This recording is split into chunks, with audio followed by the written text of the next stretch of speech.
नमस्कार, स्वागत आहे आपलं तारा न्यूज मध्ये। कोल्हापूरच्या राजकारणातील तापमान पुन्हा एकदा चांगलंच वाढले।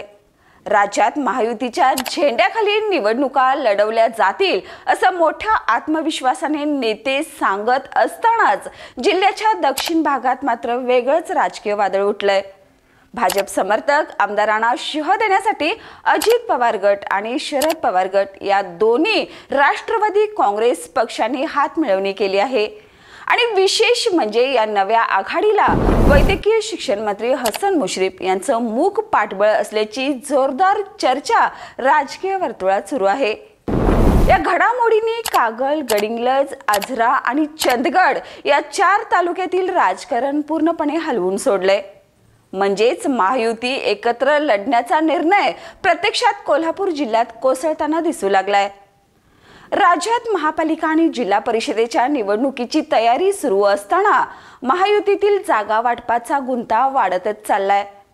चंदगड तालुक्यात तर एकत्र लढण्याची संकल्पना चमोडीत निघाली आहे। विधानसभा निवडणुकीत अपक्ष म्हणून निवडून आलेले आमदार शिवाजी पाटील जे मुख्यमंत्री देवेंद्र फडणवीस यांचे निकटवर्तीय मानले जातात, यांनी भाजप समर्थक आमदार म्हणून सक्रिय भूमिका घेतली आहे।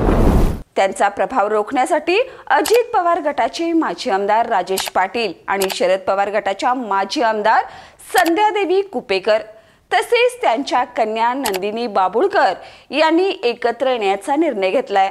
दोन्ही गटामध्ये निम्या जागांचं वाटप ठरलं असून बाबासाहेब कुपेकर नरसिंग पाटील गटाचे पुनर्गमन या नव्या समीकरणातून दिसून येते। दरम्यान गडिंग्लज नगरपालिकेतही मोठा बदल घडू शकतोय।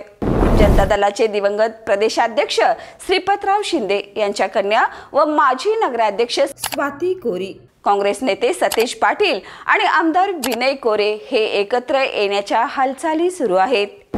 ही आघाडी तयार झाली तर स्थानिक पातळीवर भाजपसाठी एक मोठी धक्कादायक खेळी ठरू शकते।